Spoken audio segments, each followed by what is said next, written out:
Alguém acrescentou aqui algo sobre a sensibilidade e a institucionalidade, né? Sim, sim. Eu penso que isso se dá no momento em que a gente começa a perceber que o que demarca, me parece, a grande diferença política entre as pessoas, e isso nas mais variadas gamas e possibilidades, não é o fato de ser de alto, de baixo, de esquerda, de direita, de cima, de trás. É o horizonte de percepção de cada um.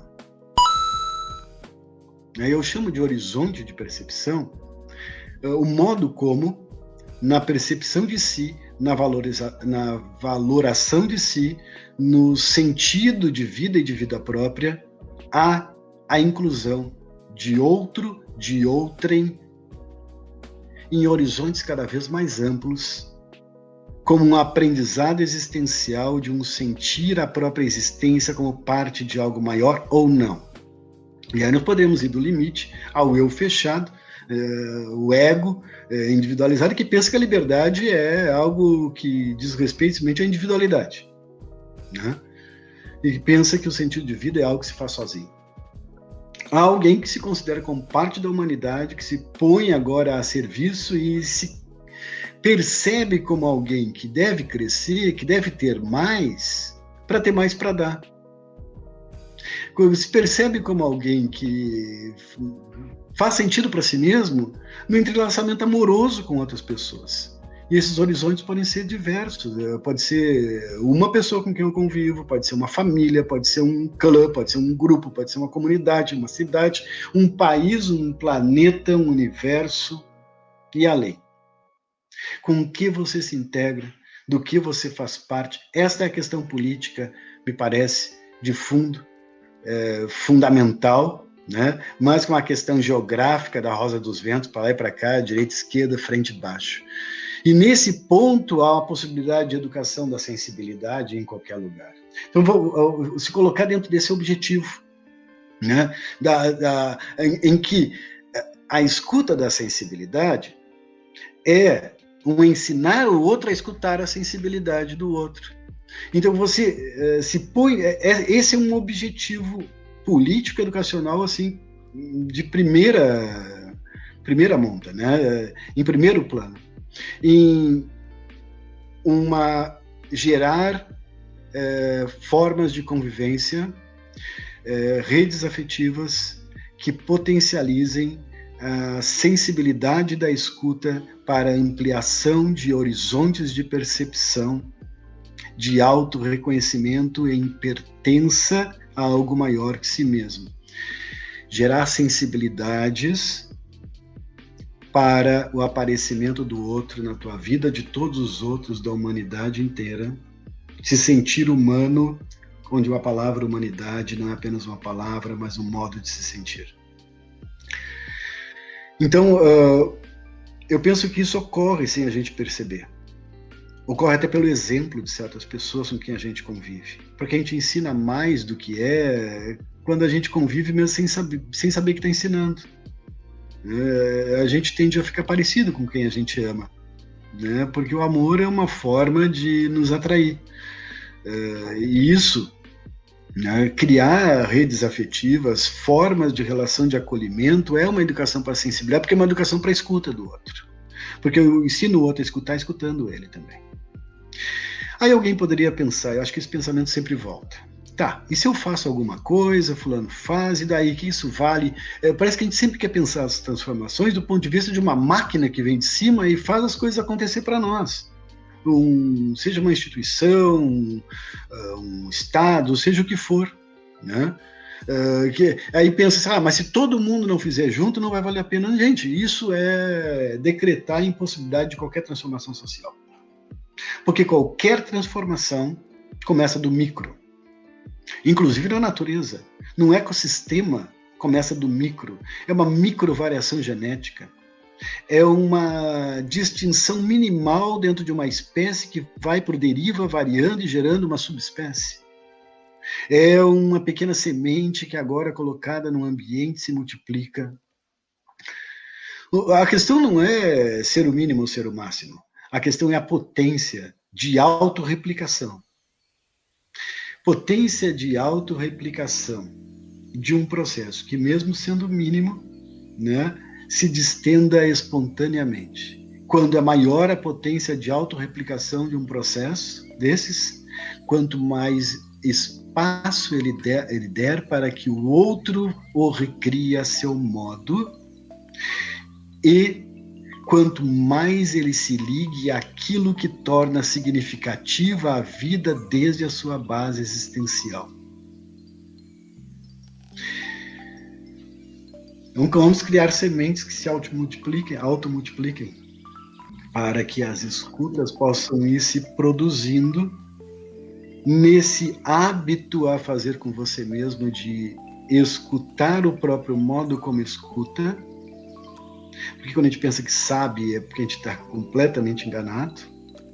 E se pôr em processo de autotransformação. E não é só para se tornar um ser humano melhor, é para se tornar um ser humano para ter mais para dar e ainda mais. É para entregar a si mesmo inteiro. Quando você se torna e se percebe, você é um laboratório. Você tem que experimentar em você algo para dar que seja útil para os demais. Então você Professor, vai ter que romper limites. Desculpe. Professor, muito boas considerações. Eu gostaria agora, né, aqui de ligar alguns pontinhos, né, porque a aula de Sérgio Sardi é uma aula de direção filosófica, né, então não há uma linearidade, mas a gente consegue ligar os pontos e formar uma rede. E essa é uma característica de uma rede, né?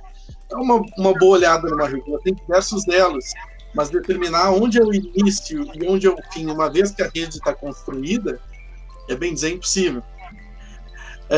Então aqui, por exemplo, remontando primeiramente a questão da Luana, né?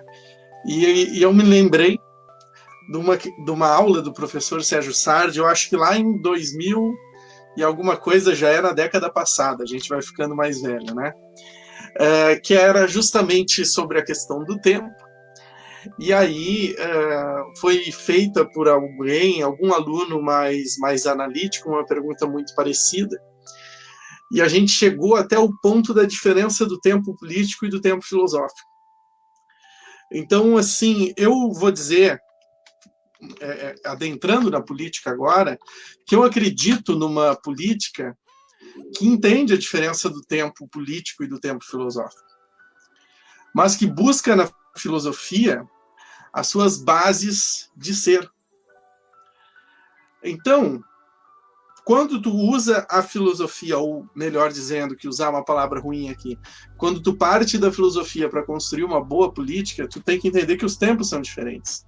Que o político, ele tem que pegar as questões filosóficas e transformá-las em projetos para que sejam executados dentro de um tempo e de um orçamento restrito, que não respeita os tempos individuais, muito menos os tempos coletivos.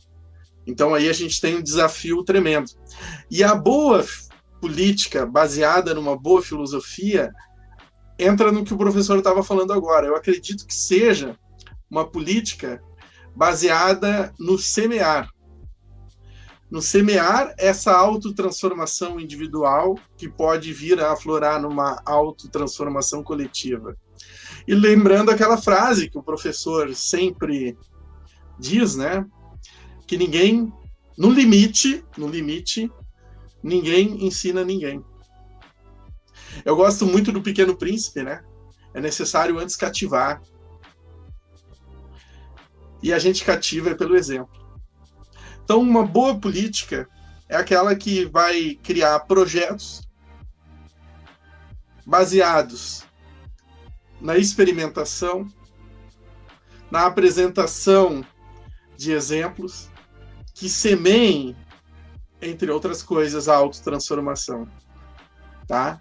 E a partir disso, cada um semeado possa começar a agir na sua comunidade e formar as redes de sentir. E veja o quanto isso é difícil, o quanto esse desafio é grande. E aí eu chego lá na pergunta do Peter, lá no início, né? Eu tenho aqui sobre a minha cabeça, no meu lado esquerdo, Immanuel Kant, um símbolo, lá no século XIX, né, do iluminismo. E o quanto o iluminismo, que é a base do que está nas universidades ou na escola, que a Jara Fronta nos trazia, está na base do institucional, o quanto o iluminismo pecou pelo excesso de importância que deu ao significado. Uma das marcas do iluminismo é a enciclopédia. O significado pronto, concreto das coisas. E o pecado não é exatamente o excesso de significado, é a falta que deu ao sentido. Veja bem, nos perguntamos tanto o sentido da vida, não o significado da vida. Porque o significado já foi dado. Agora, o sentido é experimentado. O sentido é relacional. E a nossa sociedade fala muito nos significados e pouco no sentido. Então, o grande desafio, né? E aí eu entro também na questão que foi feita, deixa eu ver aqui o nome da moça, pela Danúzia, né? O grande desafio e os, vamos dizer assim, os sentimentos que essa educação nova e transformadora deve fazer, ele deve estar baseado no ensinar para curiosidade e para compaixão. Ensinar para curiosidade e a compaixão. Então, quando a Danúzia pergunta ali quais emoções e sentimentos, né, sintetizando o que o professor falou e que eu consegui compreender dentro do meu universo de sentidos e significados, é a educação que ensine para curiosidade e para compaixão. Por quê? Porque dessa forma a gente pode plantar a semente do autoconhecimento, para que esses auto-reconhecidos, né, possam começar suas redes de escuta e de sensibilidade. E assim o ensino se dando não só pelo conteúdo, que a Jara Fronta ali falava, mas pela vivência. E veja bem o quanto vivência é mais poderosa do que a experiência. Eu me lembro de uma das aulas do professor também, lá na década passada. Olha como tuas aulas é poderosa, professor. Era um termo em alemão, eu não me lembro exatamente esse termo, das Ebernis, alguma coisa do tipo. Peraí, que o professor sabe ali, eu vou ligar aqui o microfone. Como é que é o conceito, professor? Era Leibniz. Exatamente. A vivência, né, é toda aquela experiência que a gente tem, mas que essa ganha um grande sentido muito além do significado dela mesma. Então não é toda experiência que é vivência. E veja bem, essa experiência de viver na pandemia, ela vamos dizer assim, gera vivências pesadíssimas, que nós adultos estamos tendo dificuldades de enfrentar. E as nossas crianças? A gente tem feito as perguntas para elas, a gente tem escutado elas, eu vou dizer que muito pouco, e institucionalmente quase nada. Se criou agora essas plataformas de ensino. E aí, nós professores nos reunimos, eu dou aula em 3 escolas, então eu posso falar de 3 microcosmos, tá? Que tem diferenças nas 3. Mas, no geral, a gente perde horas e horas em intermináveis reuniões online, todas as semanas, para falar de conteúdo. E aí a gente faz o conteúdo, e como fica agora tudo exposto, tudo público, tudo é publicado, ficou quase uma situação de competição entre os professores ali. Quem é que faz a aula mais bonita? Sabe? Já chegamos a essa discussão, né? Quem é que faz a aula mais bonita, mais coloridinha, mais cheia de imagem, com mais links interativos, com mais jogos virtuais? E a gente não percebe o absurdo mais básico, que é o quê? Se faz essa aula e é 2, 3 alunos que respondem, e a gente nunca discute as respostas dos alunos. Daí eu me pergunto, para quem a gente está fazendo as aulas? Eu acho que talvez a gente deveria, sim, dar muito mais atenção institucionalmente a escutar o que os alunos estão sentindo. e estimular eles a fazer essa reflexão. Porque essa é uma pergunta que nossos alunos não estão acostumados a responder. O que tu sentiu? Por que tu sentiu isso? Teria como sentir diferente? O que tu acha do sentimento que tu teve quando viu determinada situação, determinada notícia, quando soube que não poderia sair de casa, quando ouviu falar que 80 mil pessoas morreram no país, quando ouviu falar que os hospitais não têm mais vaga, então não é mais só Covid, qualquer doença a pessoa vai vir a falecer. O que tu sente? Por que tu sente isso? Teria como sentir diferente? O que podemos fazer com esse sentido? E dar valor a isso, e discutir isso. Então eu acho que a gente está muito atrás aí em relação ao que deveríamos estar nessa parte do sentir, e principalmente institucionalmente, né? Que nem agora essas plataformas virtuais, como eu disse, parece que aflorou uma coisa que não deveria aflorar, né? Quase uma briga para ver quem faz a aula mais bonita. É absurdo. E um dos absurdos maiores é uma da escola, professor e todos que estão assistindo aqui, e que ainda vão assistir. Tem uma das escolas que a gente está fazendo todo o planejamento, faz as aulas e etc., mas se decidiu não enviar para os alunos, porque é uma escola que vive numa situação muito carente, e a prefeitura ainda não liberou os dados, né? A prefeitura ainda não liberou a internet gratuita para os alunos. Então se decidiu não enviar para os alunos. Então a gente literalmente está fazendo as aulas para ninguém. A gente literalmente está fazendo as aulas para ninguém. E se perde horas e horas toda semana discutindo essas aulas que não estamos fazendo para ninguém. Porque supostamente em algum momento a gente passará para os alunos. Como se o importante fosse literalmente o conteúdo, né? E não a aprendizagem. Embora o discurso predominante de todos os professores é o discurso contra a educação bancária, né? É o discurso de uma educação popular. Então a nossa prática até entra em certa contradição aí nesse sentido. Agradeço muito você que assistiu até aqui. Então, por favor, deixa um like, um comentário, se inscreve no canal, ativa o sininho e, se puder, por favor, seja membro do canal. A partir de R$ 1,99 você ajuda com essa pequena contribuição, faz uma grande diferença para a filosofia hoje no Brasil. Assista mais um vídeo nosso. Obrigado, valeu e até a próxima!